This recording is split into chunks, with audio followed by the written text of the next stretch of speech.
You know, whenever we think about power, we think of lots of different things. Could be a power button, the phrase knowledge is power, even strength, like this strong little kid, or clenched up fist, or guy lifting weights. But power, of course, is a specific quantity in science that has to do with both work and time. So, the power formula is power equals work over time. So, let's think about this. You know that work involves something done. You have to have some kind of movement to have some kind of work. For example, you may remember the guy pushing up against the wall. The guy pushing up against the wall didn't do any work because there was no movement of the wall.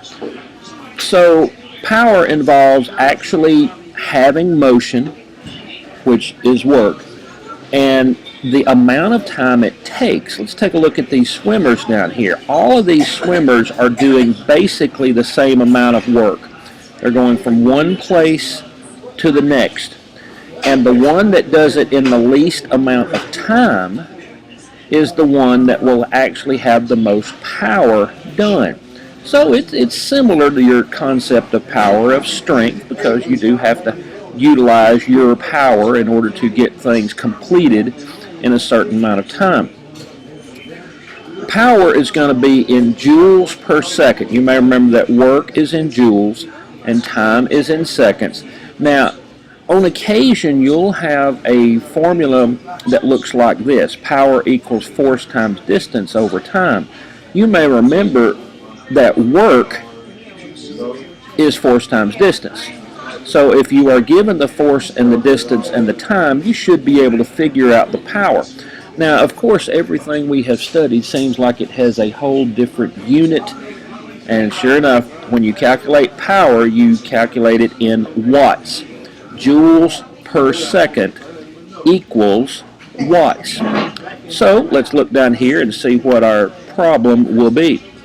Amy uses 20 newtons of force, so newtons is going to be force, to push her lawnmower 10 meters. Meters is going to be distance in 5 seconds. So in this case, we had to calculate the force times distance before we can learn the power.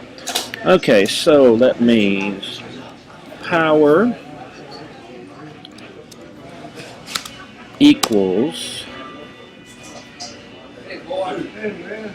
force times distance divided by time. So what does that mean? We have power equals force is 20 newtons times distance, looks like it will be 10 meters, and that will be divided by 5 seconds. So that means now that power can be reduced down to 20 times 10. I have a feeling we can do that regardless of whether we have a calculator or not. That'd be 200 is 20 times 10 divided by 5. Oh, that works out pretty well. So power equals, let's see, 20 divided by 5 is what? 5 into 100 will be 20. So 5 into 200 should be 40. And it would be 40 what? 40 watts is what it would end up being. So that's how you would calculate power. Let's go to the next slide. Let me tell you a little bit about this guy named James Watt, and you can probably figure out that the term watt came from him. He didn't intend to really have much to do with the light bulb.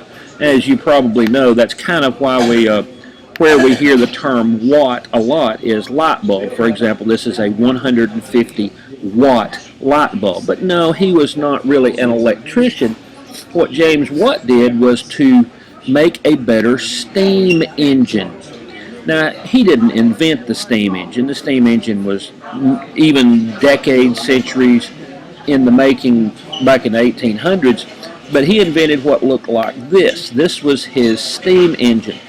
And in order to market his steam engine, he wanted to be able to tell people how much power it used. Remember, we're finding power. So he actually came up with the power formula, and he observed horses to try to figure out how much power horses had. And this is quite a powerful horse here.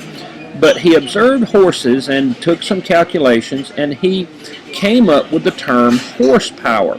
And by his calculations, just by observation, he estimated that one horse had the power of about 746 watts. And you know, watts is joules per second, and you can break that down into Newton meters per second.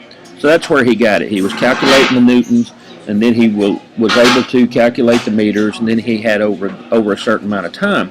And his steam engine had 10 horsepower. So he could tell people that this steam engine had the power of 10 horses. And in today's era of modern cars, you know, 10 horsepower is nothing. But back whenever James Watt lived, that was probably quite impressive to say that your steam engine had the power of 10 horses. So he became famous for his power formula, and I imagine he sold a few steam engines as well.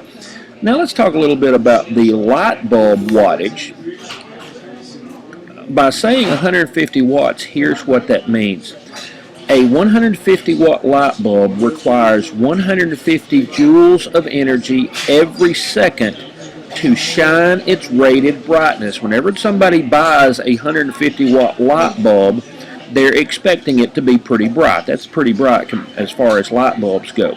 So every time you plug in a 150 watt light bulb, you're expecting to have its rated brightness.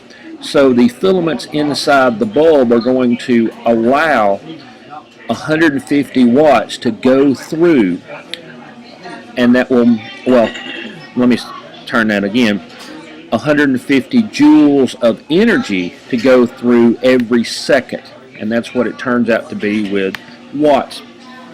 Hey, we've been over several formulas this video and the last couple of videos, and lots of units. See if you can figure these out. They're not just from this video. But what is the units of force, work, power, energy, and pressure? Might be a good time to pause the video and see if you can figure it out on your own before I tell you the answer.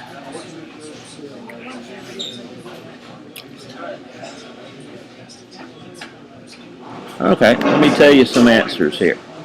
We have unit of force. Why, that would be the newtons. Unit of work is joules. Unit of power is watts. Unit of energy, well, it's not Pascal. You may remember that energy and work have the same unit.